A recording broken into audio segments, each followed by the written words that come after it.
अस्सलामुअलैकुम वरहमतुल्लाहि वबरकातुहू। जी, role studies के साथ आपका भाई उमर हाज़िर है एक नए टॉपिक के साथ। आज हमारा टॉपिक है वन वे। और वन वे में आपको इजीली बताता चलें। अच्छा, सबसे पहले मैं आपको एक बात बताता चलूँ कि अगर आपका पेपर है ना, अभी समझिए अभी सुबह पेपर आपका, ठीक है, और अभी आप प्रिपरेशन आपकी अभी तक नहीं हुई, तो माइंड में ये रखना कि वो जो पेपर है ना, वो आपके नंबर को मतलब कि ना वो नहीं जज करेगा कि आपके नंबर कितने आने चाहिए, कितना होना चाहिए, मार्क्स, ग्रेड, जीपीए। आप जज करता है आपका जीपीए आप पर और आपके पेन पे, कब तक आपका पेन चल रहा है। आपको कुछ भी नहीं आता तो आप बस पेन चलाते रहो, बस आपका पेन नहीं रुकना चाहिए। चलिए, टाइम ज़ाया किए बगैर अब हम अपने टॉपिक पे चलते हैं। जी, give the data below the test hypothesis that the mean of three population are equal. Let's alpha is equal to 0.05. ये हम 0.05 इसलिए लेके आपको मोस्टली आपने देखा होगा कि हम 0.05 लेते हैं। क्यों? क्योंकि हमारा मोस्टली ये यूज़ होता है और हम नॉर्मल तो यही है, इसलिए हम इसको 0.05 रखते हैं और बाद में हमें क्वेश्चन में गिवन होता है। अब सैम्पल 1 है, इसकी ऑब्जर्वेशन हैं 40, 50, 60, 65। सैम्पल 2 की हैं 70, 65, 66 एंड 50। सैम्पल 3 की हैं 45, 38, 60 एंड 42। फिर साथ हमारा फर्स्ट स्टेप है, इसके 6 स्टेप्स होते हैं वन वे के, और हमारे स्टेप है फर्स्ट नल अल्टरनेट हाइपोथेसिस। ठीक है, नल अल्टरनेट हाइपोथेसिस आप यूँ भी कर सकते हैं।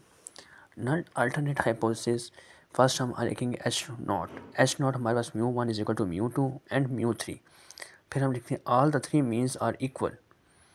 फिर H1 होगा जो अल्टरनेट हमारा, इसको हम बोलेंगे हमेशा ये H0 के अगेंस्ट होगा, ऑपोजिट होगा, इसलिए हम लिखेंगे not all three means are equal. फिर हम सेकंड स्टेप पे आएंगे, the significant levels is set at alpha is equal to 0.05। फिर टेस्ट स्टैटिस्टिक्स है, टेस्ट स्टैटिस्टिक्स में हम एफ का फार्मूला लगाएंगे, एस स्क्वायर बी यानी बिटवीन और within, S square divide by within.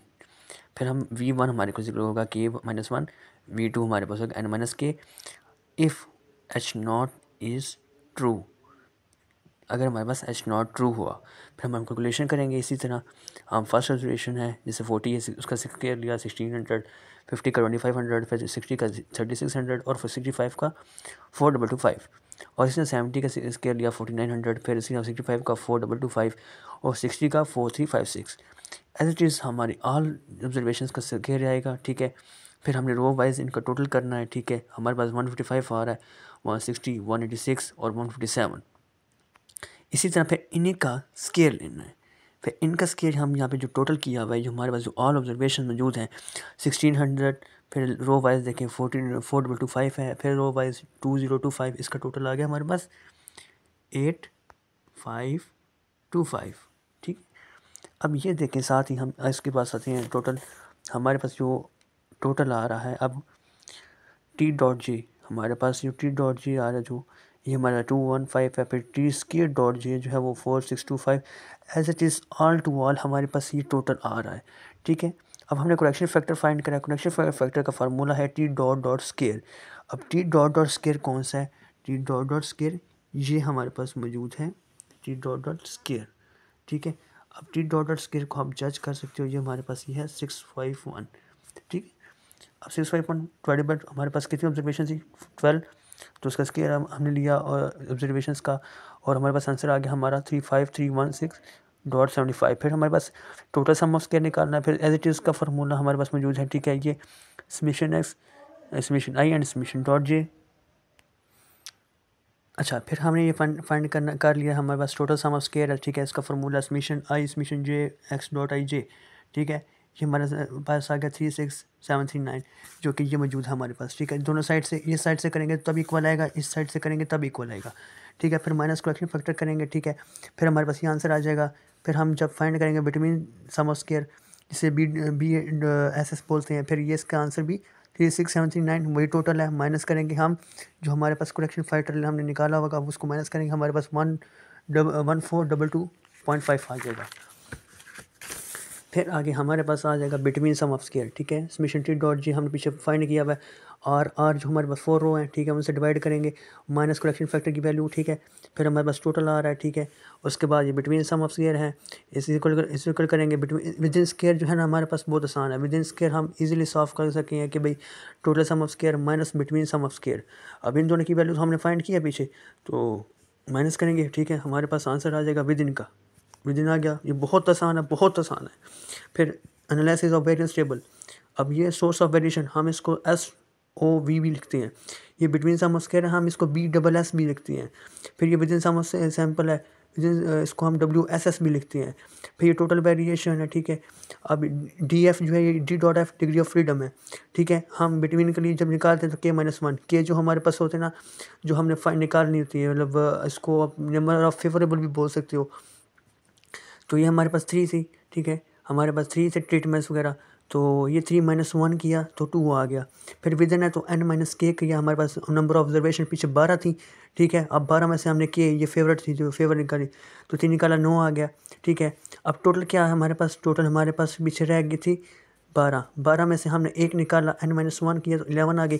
फिर सम ऑफ स्केयर हमने पीछे फाइंड किया था, ठीक है। किस तरह, अब इजीली जो पीछे इसका विदिन का बिटवीन का आंसर आया हुआ था, ये आया हुआ था 5 4 6, हमने ये लिख दिया। अब ये इसका ये आंसर आया था विदिन का, तो हमने ये इसी तरह लिख दिया। अब ये इनको टोटल करेंगे तो ये आ जाएगा। फिर हमारे पास इसका मीन स्केयर है, ठीक है, मीन स्केयर, ठीक है। अब इनको इनसे इसको इससे डिवाइड करेंगे तो ये आ जाएगा। फिर इसको इससे डिवाइड करेंगे तो ये आ जाएगा। फिर इन दोनों को डिवाइड करेंगे तो हमारे पास f की वैल्यू आ जाएगी, जो कि हमारे पास आ चुकी है ऑलरेडी 2.80, ठीक है। फिर आज के साथ साथ हमारी ये क्रिटिकल रीजन है, ठीक है। क्रिटिकल वैल्यू ये कैलकुलेशन वैल्यू होती है और ये टेबुलेटिव वैल्यू होती है। हमारे पास अल्फा था 0.05, तो ये V1 ले लिया और ये V2 ले लिया। अब ये V1 कहाँ से आया और ये V2 कैसे आया, ये देखें। हमने ले लिया V1 इसको, हमारे पास 2 आ गया। हमने ले लिया V2 इसको, तो हमारे पास आ गया V2। यानी बिटवीन आपका जो है ना V1 होगा, और जो हमारे पास विदिन है वो आपका हो जाएगा V2। तो इसी के साथ हम अल्फ़ा की जो वैल्यू, अल्फ़ा के टेबल में जाएंगे और ये वैल्यू निकालेंगे 4.26। हम आपको नेक्स्ट अपनी किसी वीडियो में आपको अल्फ़ा की वैल्यू फाइंड करना भी सिखा देंगे, लेकिन अब वक्त बहुत कम है, आपका पेपर भी है, और इसी के साथ हमने कंप्लीट करना है। कंक्लूजन, अब कंक्लूजन ये है कि calculate the value f = 2.80 does not fall in the critical region, तो we accept our null hypothesis that all means are equal. क्या वजह है कि जब हमारी जो वैल्यू है वो अगर फॉल नहीं करेगी हमारे रीजन में, यानी कि ये जो वैल्यू आई हुई है ये अगर फॉल नहीं करती, ये सिर्फ ग्रेटर नहीं है, ये जो हमारी कैलकुलेटेड वैल्यू अगर इससे बड़ी नहीं है, तो फिर हम इसको क्या करेंगे, एक्सेप्ट करेंगे। हमारा मीन फाइंड नहीं कर सकते हैं, क्योंकि हमारी जो वैल्यू है ना वो बड़ी आ चुकी है। तो जब हमारी कैलकुलेटेड वैल्यू बड़ी ना हो तो हम एक्सेप्ट करते हैं, ठीक है। तो फिर अगर हमारी वैल्यू अगर बड़ी आ जाती है तो फिर हम रिजेक्ट करते हैं, क्योंकि हमारी वैल्यू फॉल कर रही होती है। तो इसी के साथ फिर हम इजाज़त चाहेंगे, और हमारी वैल्यू अगर अच्छी लगे तो लाइक करना, कोई बात समझ आ जाए तो हमें अपनी दुआओं में याद रखना, और ये सब्सक्राइब करें, लाइक करें, शेयर करें। और हमारा ये जो देसी तरीका समझाने का, ये अगर समझ आ जाए तो अपने दूसरे दोस्तों को भी दीजिएगा, और अपनी दुआओं में याद रखिएगा। अल्लाह हाफिज़।